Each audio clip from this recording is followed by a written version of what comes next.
Hey book friends, today I'm gonna go over Hurricane Summer and 24 Hours in Paris.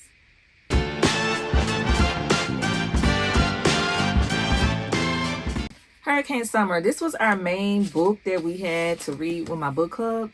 This book, it was a coming of age story. I would say it was a literary fiction. And this lady, she wrote this book and she had like a message in the beginning of it before the prologue. And I like how she did that. I skipped it, but my book club members, they actually read the notes in the beginning of this book. And it's basically Hurricane Summers is my heart on pages. So this is based lightly over some things that had happened to her. And she wrote her trauma in these pages. So if you want something that is just like, girl, what happened? Like, she wrote all of that in this page, in these pages. They had patois, a word bank in the beginning of this book. This was a coming of age. This book came out in 2021. But we just start seeing this book being, I guess, brought about, and people are talking about it right now. So it's been out for a while. 2021. This book was recommended to us. It was Oprah's chance to pick this book. And it had 368 pages long. Would I reread this book again? No, I would not reread this book again. Would I recommend this book? Certain type of people, yes. To anyone, no. This book was trauma-based. The characters, excuse me, y'all, that resonated with me. Her family was very religious in her upbringing. Her family was very judgmental. Her surroundings by her mom and her dad being separated, that resonated with me. She went to live with her dad for a summer. And he was an absentee dad in this book. Hurricane Summers, it's about this girl going back to find her roots and find her people and just see like what's it like to be in Jamaica and see where you come from. So she was just like so excited to get that, but things turned left whenever she got there. So emotions and thoughts that brought up in with me. This book was very triggering for me, and I didn't see anything positive besides her strong will in this book and her little sister like looking up to her. They had a lot of awful people in this book. All the adults make you want to just throw hands and fight. Yes, it was a strong read for sure, but my opinion about the author and the writing style, it was based lightly on her life. So if she experienced this in writing into papers and it got to the editors, how it ended up, it was beautifully written.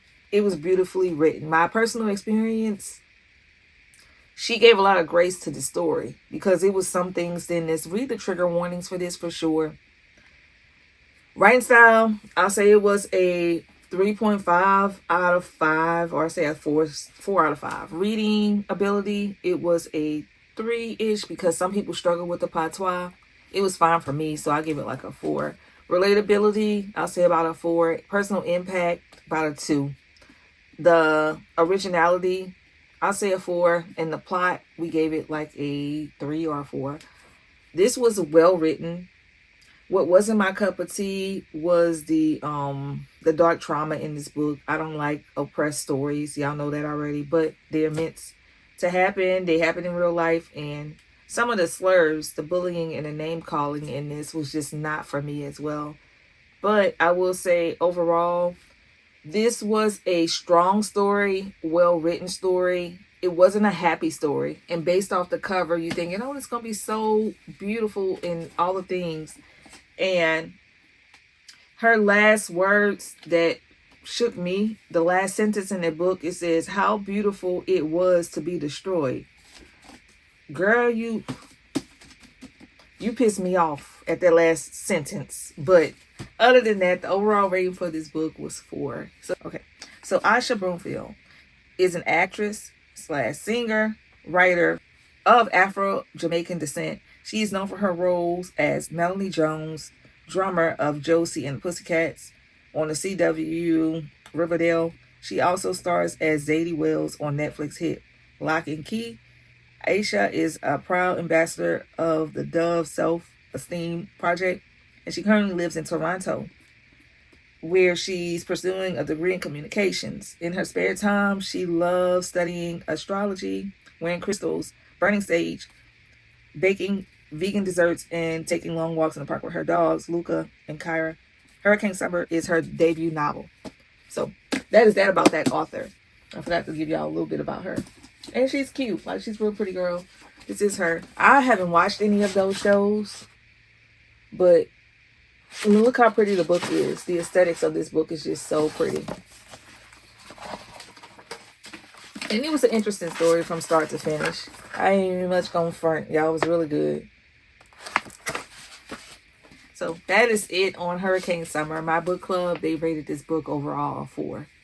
Yeah. Y'all should try it. Try it. Up next,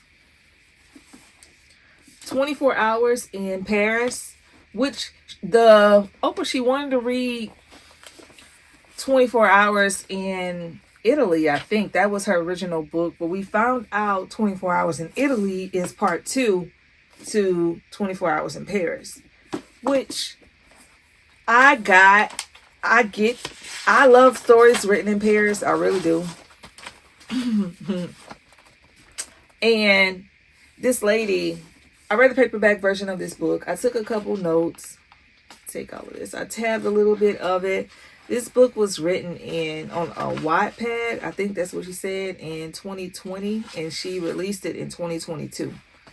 And she's a Canadian writer who primarily writes romantic comedies with her aim to make you laugh, activate your heartstrings, and maybe even make your eyes produce some salty discharge.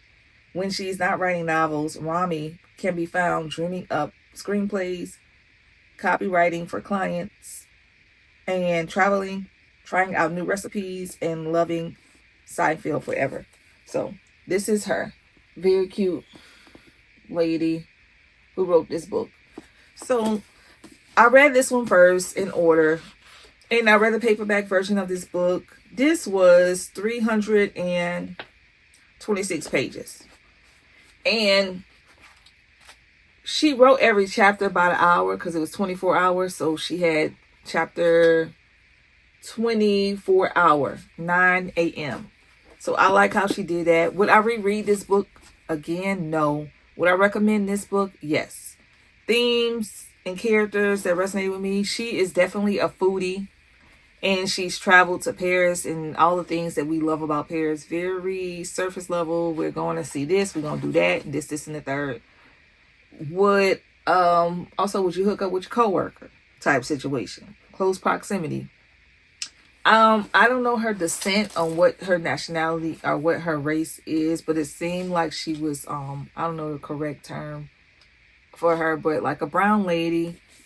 And she put a lot of her culture in this about the arranged marriages and the age that you're supposed to be married and that type of pressure the family puts on you. So that was definitely in this book. So she clearly cleared away from smut. And she was doing great without putting the smut and making it clean, but she had a lot of profanity in this book.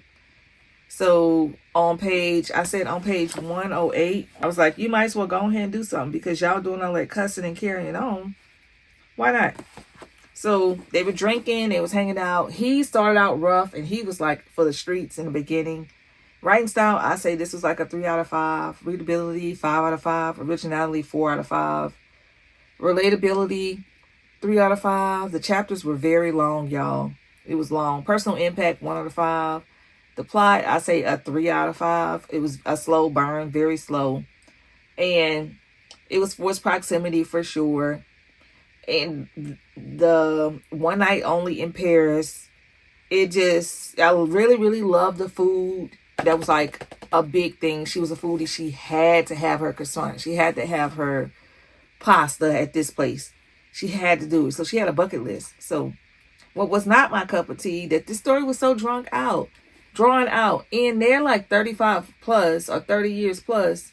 And they acting like children. Like, girl, you could have put a little bit of smut in that thing. But I'm not a smut lover, so I was okay with it. But it was okay. To me, this book was like mid. It was like a 2.53. It was like a romance in Paris. Nothing in particular about it besides they were there stuck for 24 hours and they got a lot done in that day.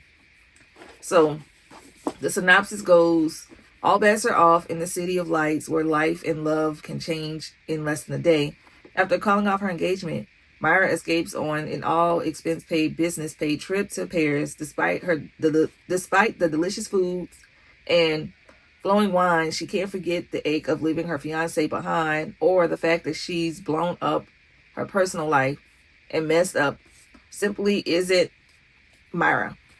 She used to be in control, maliciously planning, but now she is at the mercy of the travel guides and they are not acting in her favor. Subways are missed, trains don't run, flights are overbooked. By the time she's around the airport to go home, there are no new flights to New York until the next day. The worst part, she's stuck in Paris for 24 hours with her arrogant, insufferable co-worker, Jake. So I guess enemy to lovers, but they're not really enemies because they don't know each other, who constantly flirts and annoying optimist is more than she can handle. But they spend the next 24 hours in Paris exploring the city in all this beauty. Myra realized that she and Jake have more in common than they thought and may turn out to be the best thing she discovers in the city of love. So that was this one. I really, really liked this book. I gave it like a 3. I will say it was good. Now that I read the synopsis, this book was good. So it prompted me to reading this book. I read this during the book retreat. Y'all, so this book, it was a romance. I'm just go from there. This book, it was 345 pages. The end. I started this book. It took me 8 days to read this book, y'all. Why did I DNF this book? I soft DNF this book because 345 pages on a continuation of a 320-some page romance, and y'all not doing a little bit of nothing. She wasn't giving us as much of the city in Italy like she did in Paris. That helped me. The characters, there was really no theme in this one. It was just heavy in the romance. The Italian setting was just overlooked by her being catty and petty with Jake. So 35 plus and y'all having this much miscommunication, it was just kind of annoying to me, like a cat and mouse type situation, love triangle. And I love that she was a Canadian writer, but this was a slow burn and it just was not cool.